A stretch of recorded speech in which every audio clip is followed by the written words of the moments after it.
ఇచ్చినటువంటి ధన్యతను బట్టి ఆ దేవదేవునికి వేలాది వందనాలు చెల్లించుకుంటున్నాను.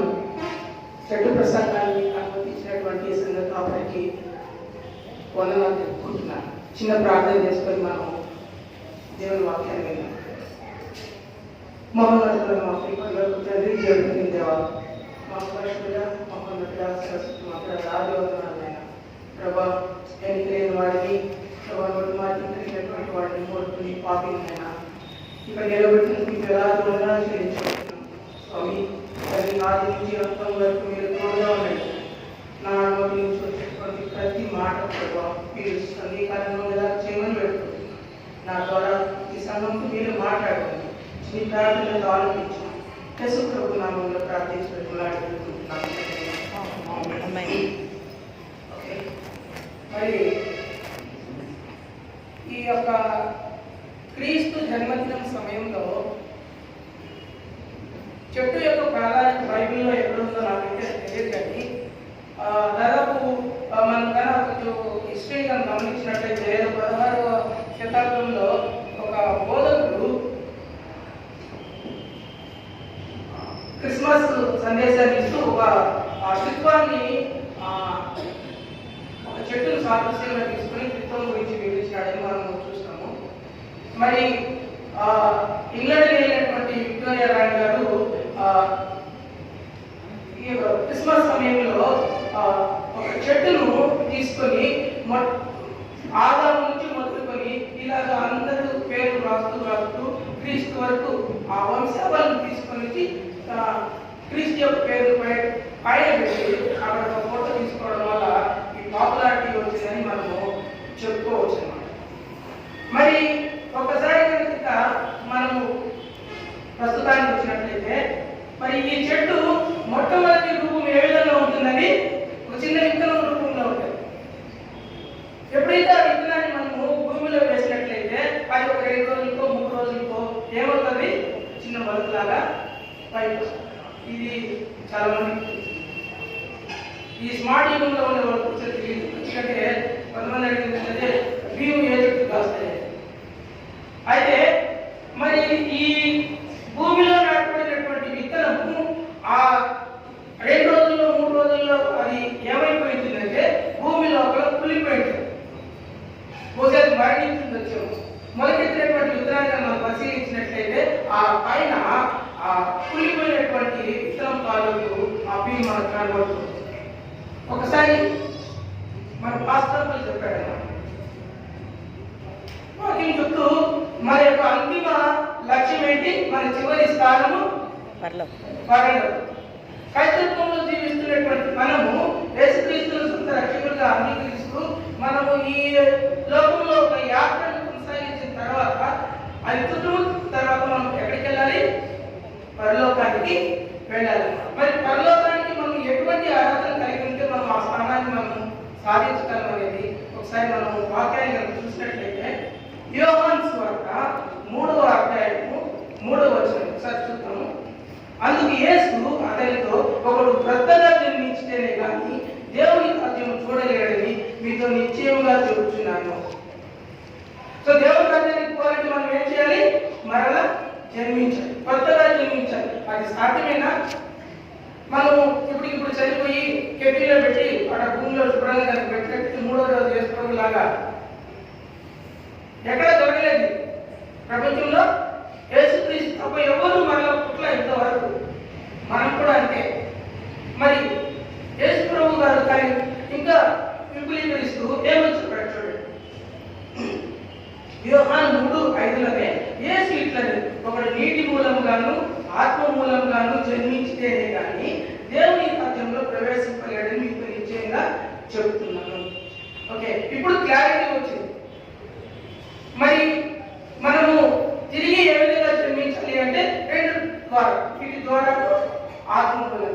మనమందరం బాప్తిజం ఇమర్షన్ ద్వారా చేతిరించడంలో ఉంచడం ద్వారా మనం వీటి ద్వారా తీసుకున్నాము. అయితే ఆత్మ మూలంగా తిరిగి జన్మించితేనే కానీ దేవుని రాజ్యంలో ప్రవేశించలేదు. ఏంటి మనం ఆత్మ మూలంగా? మరి ఆత్మ మూలంగా జీవించాలి అంటే మనం ఏం కావాలి, ఎలా ఉండాలి? ఒక వ్యక్తి, ఒక పెద్ద బోధకుడు ఒక మెసేజ్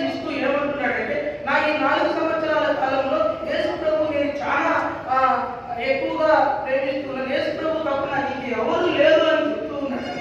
ప్రతిసారి నా 2 సంవత్సరాలు, నా 3 సంవత్సరాలు పిల్లలు అంకుల్ మీరు చూడడానికి చాలా పెద్దవాడుగా ఉన్నారే, ఏంటి నీ వయసు 2 సంవత్సరాలు 3 సంవత్సరాలు అంటే అప్పుడు చెప్పినాడు అన్నమాట. నిజంగా నా వయసు చాలా ఎక్కువే, అయితే నేను చనిపోయి ఇప్పటికి 3 సంవత్సరాలు. యేసు ప్రభుని ఎప్పటికైతే నేను తీసుకొచ్చున్నానో అప్పటి నుంచి నా యొక్క కొత్త జీవితము స్టార్ట్ అయింది. కాబట్టి మనం ఆ విధంగా ఉన్నాం. యేసు ప్రభువును మన సొంత రక్షకుడుగా మన ఎక్కడో బెత్లెహేములో పుట్టకుండా మన హృదయంలో పెట్టు మనము తిరిగి జన్మించినామని ఒకసారి మనము గమనించుకున్నాం. నిజంగా క్రైస్తవులుగా ఉంటున్నటువంటి మనము విశ్వాసాన్ని కలిగి ఉండాలి. మరి ఈ చెట్టు ఈ ప్రపంచంలో ఉండేటువంటి ప్రాణులే కదా ఎల్లప్పుడూ పెరుగుతూ ఉన్నటువంటి జీవి అన్నమాట. మనుషులు ఒక స్టేజ్ తర్వాత తన హైట్ నుండి ఎండ్ అయిపోతుంది. ఏదో చిరాకులు చూస్తే కొంచెం పెరుగుతుంది, అది అనుకున్న పాము చూస్తే ఇంకొంచెం. అయితే వీటి పెరుగుదల ఒక స్టేజ్ దగ్గర ఎండ్ అవుతుంది, కానీ చెట్టు అయితే తన జీవితకాలం అంతా పెరుగుతుంది. దీన్ని చూడంగానే మన విశ్వాసాన్ని మనం పరీక్షించుకోవాలి. మరి ఇంత చెట్టు లాగా మన విశ్వాసం ఉందా, లేదా ఒక బోన్సాయి చెట్టు లాగా మన విశ్వాసం దేవుని ఎందుకు తక్కువగా ఉండడమో మనం చూడాలి. అందుకే అగ్రికల్చర్ కాలేజెస్ పైన రాస్తుంటారు. ఏం రాస్తుంటారంటే sow a thought, prepare an action, sow an action, prepare a habit, sow an habit, prepare a character, sow a character, prepare our destiny. అంటే మన ఆలోచనలు అనేవి కానీ విత్తినట్లయితే అవి క్రియ రూపంలో ఉంటాయని, ఆ క్రియలు విత్తినట్లయితే అవి అలవాట్లుగా మారుతాయని, ఏ అలవాట్లు అయితే మనం విత్తుతామో అవి యొక్క మన ప్రవర్తనను, మన యొక్క ప్రవృత్తిని, మన అటిట్యూడ్ను కలిగి ఉంటాయి. మన యొక్క ఆలోచన మంచిగా ఉన్నట్లయితే మనము మంచి బిడ్డలుగా ఉంటాం. కాబట్టి మన యొక్క ఆలోచనలు ఎప్పటికప్పుడు రిఫ్రెష్ చేసుకుంటూ ఉండాలి. వాక్యం ఏమని చెప్తుందంటే సామెతలు 25:28లో ఒక చక్కటి వాక్యం దేవుడు మనకు తెలుపుతున్నాడు. ప్రాకారం లేక పారైపోయిన పురము ఎంతో తన మనసును అంచుకొనలేని వాడు కూడా అంతే. సో మన మనసులో ఎటువంటి ఆలోచనలు మనం తిప్పుతామో అవి దేవుని దృష్టికి అంగీకారంగా ఉన్నట్లయితే నిజంగా మన హృదయంలో దేవుడు జన్మించినట్లయితే. ఇది డిసెంబర్ 25 తేదీనే యేసుక్రీస్తు జన్మించినట్టు కాదు. మనకు దేవుని యందు మనం ఎప్పుడైతే విధేయత కలిగి ఉంటామో ప్రతిరోజు దేవుడు మన హృదయంలో జీవించినట్లే. కాబట్టి ఒకసారి మన యొక్క హృదయాన్ని రిఫ్రెష్ చేసుకున్నాం. సో మళ్ళీ మనం చెట్టు దగ్గరికి వెళ్దాము. మరి ఈ చెట్టు ఇంత పెద్దది అవుతూ అయినప్పుడు తన యొక్క ఆ పెరుగుదల ఎన్నో కష్టాలు పడి ఉండొచ్చు. అందుకే బైబిల్లో కూడా దేవుడు ఏమని రాసినాడు, ఆ ద్రాక్ష వలయం గురించి ఒక ఉపమాన రీతిగా చెప్తూ అది ఇంకా ఫలించవలనని పనికిరాని కొమ్మలు ఏం చేస్తూ వచ్చినాడు, ప్రూనింగ్ చేస్తూ వచ్చాడు. అది మరింత ఫలించవలనని పనికిరాని వాటిలన్నింటినీ నరికేసి అగ్నిలో పారవేస్తూ వచ్చాడు. చెట్టు కూడా చిన్న స్టేజ్ నుంచి అది వచ్చేదానికి ఎన్నో చీడలు పీడలు ఎదుర్కొని ఉంటుంది, వాటర్ లేకుండా ఉంటుంది. నిజంగా చెట్టు పడే కష్టాలు చూస్తే రేపు కోరుకూరులో మనం కొద్దిమీర కూడా చేసుకోం, దాన్ని వదిలేస్తాం. మరి క్రైస్తవ జీవితానికి ఎటువంటి చీడలు ఉన్నాయి? మనం దేవుని విశ్వాసానికి అవగాహన కలిగించేటటువంటి ఆ చీడలు ఏమున్నాయి చూసినట్లయితే 2 విషయాలు మనం కరెక్ట్గా చెప్పుకోవచ్చు. ఏంటంటే ఒకటి ఇంటర్నల్ పీడలు, ఇంకొకటి ఎక్స్టర్నల్ పీడలు. ఏంటి ఇంటర్నల్ పీడలు? అంతర్గతమైన ఏంటంటే ఇంతకుముందు అయితే మనకు మామూలుగా మన ఇంట్లో తల్లి తండ్రి మన యొక్క అన్నదమ్ములు వీళ్ళందరూ కలిసి ఉండేవాళ్ళు. ఇప్పుడు ఇంకొక కొత్త వ్యక్తి కూడా వస్తుంది. ఏంటంటే మీడియా, మొబైల్. మరి వీళ్ళు తమ సొంత తల్లిదండ్రుల కన్నా ఎక్కువ అయిపోతున్నారు. మరి ఇవి నిజంగా మన యొక్క విశ్వాసాన్ని దెబ్బతీసేట్టుగా ఉన్నాయో ఒకసారి మనము గమనిద్దాం అన్నమాట. నిజంగా కనుక మనం చూసినట్లయితే మన యొక్క వ్యక్తిగత జీవితంలో, వ్యక్తిగత ప్రార్థనలో లేదా కుటుంబ ప్రార్థనలో ఇవి అవరోధన ఉన్నాయేమో చూద్దాం. సాక్షాత్తు యేసు ప్రభువులు కూడా తమ శిష్యులు అడ్డుపడ్డారు. ఒకసారి కనుక మనం చూసినట్లయితే మత్తయి సువార్త 16:22 మనము గమనించినట్లయితే పేతురు ఆయన చేయి పట్టుకుని ప్రభువా అది నీకు దూరమవుతుందాక, అది నీకెన్నడూ కలగదని ఆయన గద్దింపసాగాడు. అయితే ఆయన పేతురు వైపు తిరిగి, సాతానా, నా వెనుకకు పొమ్ము, నీవు నాకు అభ్యంతర కారణమై ఉన్నావు. నీవు మనుషుల సంగతులే తలచున్నావు కానీ దేవుని సంగతులు తలంపై ఉన్నావని పేతురుతో చెప్పాడు. సాక్షాత్తు యేసుక్రీస్తునే సైతాను అడ్డుపడింది. ఈరోజు మన యొక్క కుటుంబంలో భర్తకు భార్య కానీ, భార్యకు భర్త కానీ ప్రార్థన విషయంలో అడ్డుపడుతున్నారేమో, కుటుంబం ప్రార్థనలో మన బిడ్డలు ఏమైనా అడ్డుపడుతున్నారేమో, కలిసి ప్రార్థన చేసేదానికి ఈ రోజు నుంచైనా మనం స్టార్ట్ చేసుకున్నాము. క్రీస్తు నిజంగా మన హృదయంలో ఉండాలి అని అంటే కుటుంబం నుంచి మనకు ఈ యొక్క విశ్వాసం అనేటటువంటి వృద్ధి జరగాలన్నమాట.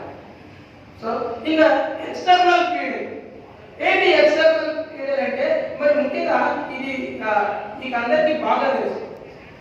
సో కుటుంబం కాక బయట ఫ్రెండ్స్, ఇది ఈరోజు ముఖ్యంగా యూత్ గమనించినట్లయితే అత్యంత ఎఫెక్టివ్గా ఉంటున్నటువంటి ఎలిమెంట్ అన్నమాట. నిజంగా మరి మీ స్నేహితుడు బైబిల్ దగ్గర తీసుకొని పోయేటటువంటి వ్యక్తి కనుక ఉన్నట్లయితే నువ్వు అదృష్టవంతుడివే. ఆ స్నేహితుడు మరి కొద్ది సమయం మనం కలిసి ప్రార్థన చేసుకుందామని కనుక అన్నట్లయితే నిజంగా నువ్వు అదృష్టవంతుడివే. అలా కాకుండా ఒక బైబిల్లో ఒక వాక్యం ఉంది, 1 కొరింథీ 15:33లో, మోసపోకుడి, దుష్ట సాంగత్యము మంచి నడవడిని చెడుపును. కాబట్టి మనము సెలెక్ట్ చేసుకునేటటువంటి స్నేహితులు కూడా ఎలా ఉండాలి అంటే దేవునికి ఇష్టలేదు. నిజంగా మనం జీసస్తో కనుక స్నేహం చేసినట్లయితే ఆయనే పరలోకానికి తీసుకెళ్తాడు. సామెతలు 17:17లో ఏమున్నది? మంచి స్నేహితుడు నిజమైన స్నేహితుడు విలువగా ప్రేమించును, దుర్దశలో వాడు సోదరుని వల్లే నిన్ను కాయును. మరి ఎటువంటి స్నేహితులు ఉన్నారు? ఒకసారి we should be selective by selecting our friendships. ఇది చాలా ఇంపార్టెంట్. ముఖ్యంగా పాస్టర్ గారు తర్వాత ఎవరు వచ్చినా కూడా ఆ పిల్లలకు చెప్పేటటువంటి అత్యంత ముఖ్యమైనటువంటి విషయం, వాళ్ళు నడవలసిన తోవను వారికి అప్పుడే నేర్పించాలి. మరి ఈ లోకంలో మనం అత్యంత క్లిష్టమైనటువంటి పరిస్థితుల్లో ఉంటున్నాం. మరి ఎప్పటికప్పుడు మన యొక్క ప్రవర్తనను, మన యొక్క మాటలను, మన యొక్క తలంపులను మనము రిఫ్రెష్ చేసుకుంటూ ఉండాలి. ఎప్పుడైతే మనం రిఫ్రెష్ అయ్యి మనం వాక్యాన్ని పట్టుకొని పోతూ ఉంటామో అప్పుడు మనము నిజంగా దేవుని రాజ్యానికి వారసులుగా ఉంటామన్నమాట. ఓకే, మరి ఇంకా గమనించినట్లయితే రకరకాలైనటువంటి చెట్లను మనం చూస్తూ ఉంటాం. కొన్ని పనికొచ్చేటువంటి చెట్లు ఉంటాయి, కొన్ని పనికిరానటువంటి మనకు ఉపయోగం లేనటువంటి చెట్లు కొన్ని ఉంటాయి. మరి ఏవి ఉపయోగపడేటువంటి చెట్లు, ఏవి ఉపయోగపడేటువంటి చెట్లు, ఏ వ్యక్తి దేవునికి ఇష్టమైనటువంటి వ్యక్తిగా ఉంటాడు, ఏ క్రైస్తవుడు దేవునికి ఇష్టం లేనటువంటి వ్యక్తిగా ఉంటాడో ఒకసారి మనం గమనించినట్లయితే మన చర్చకి చాలా మంది వస్తూ ఉంటారు. క్షమించండి, వీళ్ళలో ఎస్సీలు ఉన్నారు, వీళ్ళలో బీసీలు ఉన్నారు, వీళ్ళలో ఎఫ్సీలు, ఓబీసీలు, వీళ్ళందరూ ఉన్నారు. ఎవరండి ఎస్సీలు అంటే? Sunday Christians. కేవలం ఆదివారం మాత్రమే గుడికి వచ్చేటటువంటి వాళ్ళు. మిగిలిన రోజుల్లో వాళ్ళు దేవుడి గురించే పట్టించుకోరు. దేవుడు అంటే అసలు వాళ్ళకు ఉండదు. మరి అటువంటి వాళ్ళలో నిజంగా యేసుక్రీస్తు జన్మించుంటాడా? అటువంటి వాళ్ళు దేవుని రాజ్యానికి అర్హులుగా ఉంటారా? అటువంటి వాళ్ళు దేవుని యందు విశ్వాసాన్ని కలిగి ఉంటారేమో మనం చూద్దాం. జస్ట్ మనం అప్లై చేసుకున్నాం, మనం అలాగే ఉండాలి. మరి బీసీలు అంటే ఎవరు కదండి? Burial Christians. బరియల్ క్రిస్టియన్స్ అంటే వాళ్ళ బంధువులు ఎవరైనా చనిపోతే ఆ డెడ్ బాడీ చర్చిలోకి వచ్చినప్పుడు ఆ డెడ్ బాడీతో పాటు రావడం, లేకపోతే ఇంకెవరైనా, లేకపోతే వీళ్ళు చనిపోయిన చివరికి గుళ్ళేరు రావడం, అంటే గుడి పక్కన ఎప్పుడు చూడరు వీళ్ళు. మరి అటువంటి వాళ్ళకు దేవుడు చెప్తూ ఉన్నాడు, మిమ్మల్ని నేను ఎరుగను అని. అటువంటి వాళ్ళ ఆ గ్రూప్ లో మనం ఉన్నామేమో ఒకసారి గమనిద్దాం. మరి ఎఫ్సీ ఫెస్టివల్ క్రిస్టియన్స్, రేపు మనకు పండుగ, కొత్త బట్టలు చూపించారు. చూపించడానికో లేకపోతే వాళ్ళు కొనేటువంటి అవి చూపించడానికో వచ్చే పెట్టుకుంటున్నారు. మరి ఇలా ఉండకూడదు. ఓబీసీలు అంటే once in blue moon Christians గా చెప్పుకోవచ్చు. అంటే ఆ కాదు అయ్యో గుడి వచ్చేసేసి అని కొన్ని గోడ దాకేసన్నా వద్దాము అనేటువంటి. సో ఇటువంటి కేటగిరీ, ఇటువంటి వృక్షాలలో మనం ఉన్నామా? దేవునికి ఉపయోగపడేటటువంటి బిడ్డలుగా ఉన్నామేమో మనకు. ఒక సండే క్రిస్టియన్ లాగా కాకుండా మనం ఒక సిన్సియర్ క్రిస్టియన్ గా ఉండాలి. మనము మన ముందు దేవుడు నడిచేటట్టు ఉండాలి. దేవా, you please guide me, you guide me, you are my guide, I follow your words. ఇలాగ మనం ప్రతి నిత్యము అనుకుంటూ ఉండాలి. ఎప్పటికప్పుడు మనము ఒక మాదిరికరంగా ఉండాలి. నన్ను కోరి నడుచుకుని వాడేటువంటి అని దేవుడు చెప్పినప్పుడు మనము ఆయనకి మనం చేసేటటువంటి ప్రతి పనిలో కూడా దేవుడు సంతోషంగా ఉండాలి. ఒక ఫెస్టివల్ క్రిస్టియన్ లాగా కాకుండా ఒక ఫెయిత్ఫుల్ క్రిస్టియన్ లాగా ఉండాలి. ఎప్పుడైతే మనం విశ్వాసాన్ని కలిగి ఉంటున్నామో ఆ రోజే మనము దేవుని రాజ్యాన్ని స్వతంత్రించుకునేటటువంటి బిడ్డలుగా ఉంటామన్నమాట. మరి ఏ విధంగా ఉంటున్నాం? ఒక బరియర్ క్రిస్టియన్ లాగా కాకుండా ద బెస్ట్ క్రిస్టియన్ గా మనం ఉండాలి. అన్ని విషయాల్లో ఉంటాయి. మనం నిజంగా మనం చేసేటటువంటి పనిలో కానీ, మనం చేసేటటువంటి ఒక వ్యాపారంలో కానీ, ఒక పదవిలో కానీ మనము ద బెస్ట్ గా ఉంటున్నామా? మనల్ని చూసి అరే అతను యేసుక్రీస్తును నమ్ముకొని ఉన్నాడు కాబట్టి అతను అన్ని విషయాలలో పర్ఫెక్ట్ గా ఉంటాడు. మనల్ని చూసి ఇతరులు నేర్చుకునేటట్టు ఉండాలి. ఎప్పుడైతే మనం అటువంటి కామెంట్స్ మనం తీసుకుంటామో నిజంగా మనము దేవుని బిడ్డలుగా పిలువబడి దేవుని రాజ్యానికి ఉంటామన్నమాట. ఏమీ లేదండి.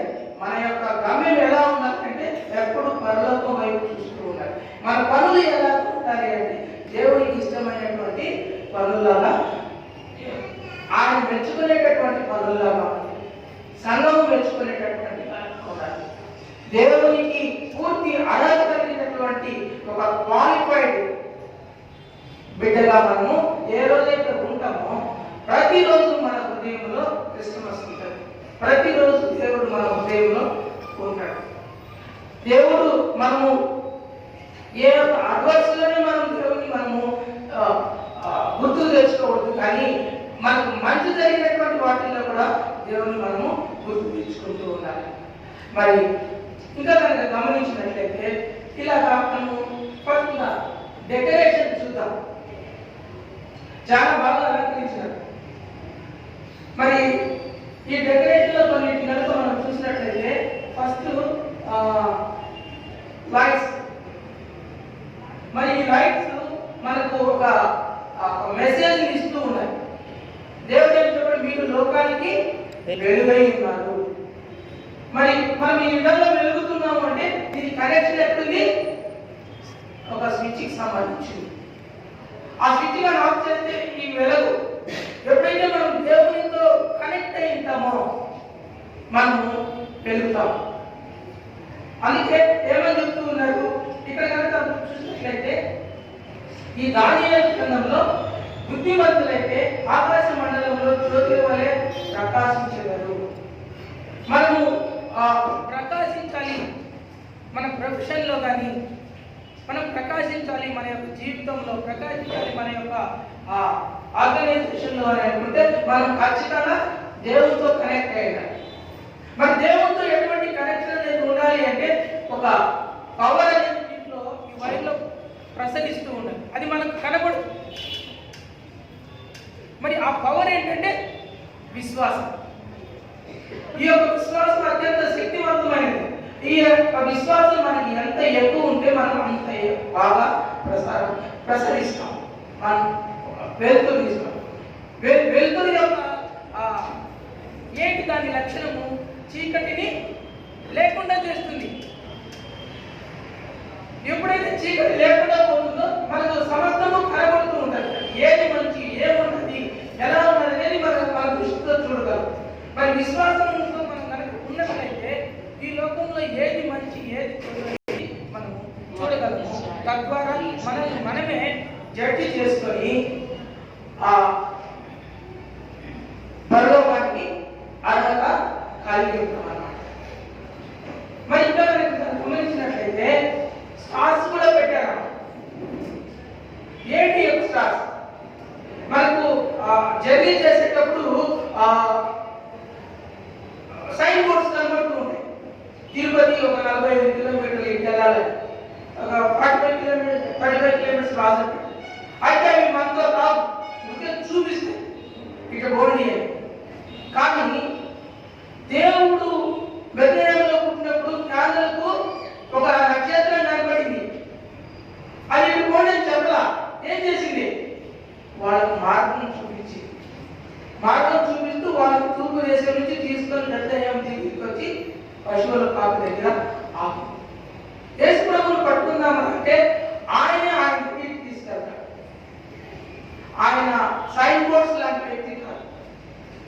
If you want to become a star in your college or school or in your office, just follow Jesus, just faith on Jesus. దేవుని మనము ఎప్పుడైతే విశ్వాసంతో ఉంటామో, దేవుని అయితే విశ్వాసంతో ఎప్పుడైతే వెంబడిస్తామో, అప్పుడు నిజంగా మనం ఒక స్టార్ లాగా వెళ్తాం. మరి చివరిలో చిన్న విషయం చెప్పి ముగించేసేస్తాను. మరి ఇక ఈ యొక్క బాక్స్ సమయం నాకు 15 నిమిషాలు ఇచ్చారు. అయితే మరి ఏంటంటే ఈ బాక్స్ మన పిల్లలకు గిఫ్ట్స్ పెట్టేది. మరి దేవుడు మనకు కూడా బహుమతులు ఇచ్చాడు. ఏంటి బహుమతులు అంటే జీవ కిరీటము, నిత్య జీవం. చూడండి, యాకోబు 1:2 సోదరుడు ధరించేవాడు ధన్యుడు, అతడు సోదరుడు పిలిచిన వాడికి ప్రభు తను ప్రేమించి వారికి వాగ్దానం చేసిన జీవ కిరీటము పొందును.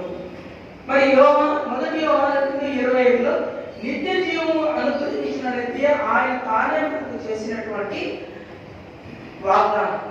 మరి దేవుడు మనకు ఈ యొక్క బాక్సింగ్ డే క్రిస్టమస్ రోజు బహుమతులుగా నిత్య జీవము, జీవ కిరీటం. మరి మనం దేవునికి ఏమి ఇవ్వాలి? టైం ఇవ్వాలి, మన యొక్క టాలెంట్ ఇవ్వాలి, అన్నిటికన్నా ముఖ్యంగా టైం ఇవ్వాలి.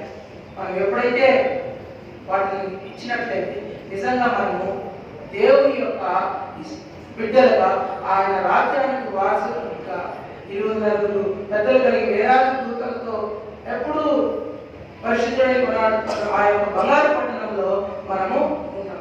మన సంఘం అంతా కూడా ఆ బంగారు పట్టణంలోకి వెళ్ళాలని నేను ఈరోజు ఇచ్చిన వాక్యాన్ని చెప్పడానికి ప్రార్థన చేస్తున్నాను. మహోన్నతులు అనేటువంటి వాక్యంలో తండ్రి క్షమించు స్వామి, నా నుంచి ఏ మాట తప్పుగా ఉన్నట్లు ఈ వందనాలు స్తోత్రాలు యేసు ప్రభువు నామములో ప్రార్థించుకుంటున్నాను.